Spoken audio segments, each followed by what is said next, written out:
नमस्कार, KP express में आपका स्वागत है। मैं हूं अश्विनी आपके साथ। चलिए जल्द से एक नजर आते हैं देश विदेश की सुर्खियों पर। अमेरिका के राष्ट्रपति डोनाल्ड ट्रंप ने दावा किया है कि चीन ने अफगानिस्तान के एयरबेस पर कब्जा कर लिया है, जहां से बीजिंग के परमाणु मिसाइल बनाने का ठिकाना सिर्फ 1 घंटे की दूरी पर है। वेटिकन सिटी में नए पोप के चुनाव की अटकलें तेज हो गई हैं। वेटिकन के दमकल कर्मियों ने पोप फ्रांसिस का उत्तराधिकारी चुनने का संकेत एक चिमनी लगाकर दे दिया है। रूस का एक बड़ा अंतरिक्ष यान धरती पर गिर सकता है, ऐसी आशंका जाहिर किए जाने के बाद वैज्ञानिक चिंता में पड़ गए हैं। अगर यह अंतरिक्ष यान गिरता है तो इसका मलबा कहां गिरेगा। ईरान के साथ चौथे दौर की परमाणु वार्ता रद्द होने से अमेरिका की झल्लाहट बढ़ गई है। बौखलाए राष्ट्रपति डोनाल्ड ट्रंप ने वार्ता के स्थगित होने के बाद अब ईरान से तेल खरीदने वाले देशों पर बैन लगाने की धमकी। पहलगाम आतंकी हमले को लेकर दुनिया के प्रमुख मुस्लिम देशों में शुमार इंडोनेशिया ने पाकिस्तान को गजब का आईना दिखाया। इजरायल की सेना ने सीरिया में आतंकियों पर बड़ी कार्यवाही करते हुए इस बार राष्ट्रपति भवन पर हमला कर दिया है। हालांकि दावा किया जा रहा है कि राष्ट्रपति भवन के पास हुआ। एयर स्ट्रिप का महत्व आपात स्थितियों या युद्ध काल के दौरान भारतीय वायुसेना के लिए वैकल्पिक रनवे स्थापित करने, भारत की रक्षा तत्परता को मजबूत करना है। सुरक्षा एजेंसियों ने लश्कर-ए-तैयबा और जैश-ए-मोहम्मद के हर आतंकी का नाम लिस्ट में शामिल किया है। ये सभी आतंकी जम्मू कश्मीर में सक्रिय हैं और आतंक फैलाने के लिए अलग अलग जिम्मेदारी निभा रही हैं। सुप्रीम कोर्ट ने शुक्रवार को 6 कथित पाकिस्तानी नागरिकों को वापस भेजने पर रोक लगा दी है। कोर्ट ने कहा कि जब तक सरकारी अधिकारियों द्वारा उचित निर्णय नहीं लिया जाता, तब तक परिवार के खिलाफ कोई दंडात्मक कार्यवाही नहीं की जाएगी। बाबा केदारनाथ धाम के कपाट आज खुल गए हैं। इसी बीच सीएम पुष्कर सिंह धामी ने भगवान शिव का आशीर्वाद दिया और भक्तों के बीच काफी उत्साह देखने को मिल रहा है। दिल्ली में भारी बारिश के कारण सभी एयरलाइन की फ्लाइट प्रभावित हुई। अधिकतर फ्लाइट देरी से रवाना हुई, वहीं कुछ को जयपुर और अहमदाबाद भी रेफर करना पड़ा।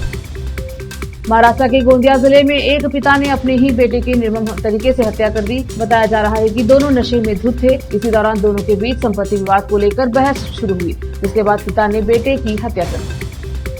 अयोध्या के रामपथ पर अब मांस और शराब की बिक्री पर प्रतिबंध लगाने को लेकर प्रस्ताव पारित किया गया है। अयोध्या नगर निगम ने यह प्रस्ताव पारित किया। जन स्वराज पार्टी के संस्थापक प्रशांत किशोर ने भागलपुर में एक रैली को संबोधित करते हुए कहा कि मैं जिसे सलाह देता हूं वो राजा बन जाता है। भगवान ने मुझे ये शक्ति दी है। कर्नाटक एसएसएलसी परीक्षा में 5.24 लाख से अधिक छात्र उत्तीर्ण। दक्षिण कन्नड़ 91.12% के साथ राज्य में शीर्ष पर रहा, जबकि उडुपी 89.96% के साथ दूसरे स्थान पर रहा। बजरंग दल कार्यकर्ता सुहास शेट्टी की हत्या के विरोध में विहिप के दक्षिण कन्नड़ में बंद का आह्वान किया। कर्नाटक के मुख्यमंत्री ने कहा है कि सामाजिक, आर्थिक और शैक्षणिक सर्वेक्षण SCS 2015 रिपोर्ट पर निर्णय 9 मई को कैबिनेट की बैठक में लिया जाएगा। कांग्रेस अध्यक्ष ने कहा कि सरकार ने यह सर्वेक्षण सितंबर 2010 में शुरू किया था, जब वह केंद्रीय श्रम मंत्री थे और डॉक्टर मनमोहन सिंह की कैबिनेट में समाज कल्याण मंत्री भी थे, लेकिन भाजपा ने उस रिपोर्ट को जारी नहीं किया। भाजपा नेता ने कहा कि केंद्र के सर्वेक्षण का इस्तेमाल भारत के चुनाव आयोग द्वारा किया जाएगा, लेकिन राज्य की रिपोर्ट से कोई उद्देश्य पूरा नहीं होगा। उल्लू ऐप के शो हाउस अरेस्ट की एक क्लिप वायरल होने के बाद नया विवाद खड़ा हो गया है। इंडियाज गॉट टैलेंट के बाद एक और शो ने अश्लीलता की हदें पार कर दी। अब बस यही कहा जा सकता है कि OTT की दुनिया और क्या देखनी बाकी है। टीवी और फिल्म इंडस्ट्री के फेमस एक्टर विष्णु प्रसाद का निधन हो गया। लंबी और गंभीर बीमारी से जूझते हुए एक्टर ने आखिरी सांस ली। इंडस्ट्री में शोक व्याप्त। IPL 2025 राजस्थान रॉयल्स की टीम IPL 2025 के सीजन में प्लेऑफ की रेस से बाहर होने वाली दूसरी टीम बन गई है। Rajasthan Royals versus Mumbai Indians. Rajasthan Royals और मुंबई इंडियंस के बीच खेले गए मुकाबले में अंपायरिंग को लेकर काफी सवाल उठ रहे हैं। हीरो मोटोकॉर्प की थोक बिक्री में 43% की भारी गिरावट। बजाज ऑटो और अशोक लैलैंड की सेल भी घटी।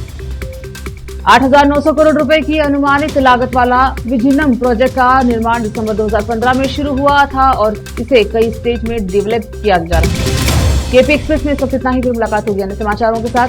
देश विदेश और स्थानीय समाचारों के लिए देखते रहे KP News 24/7।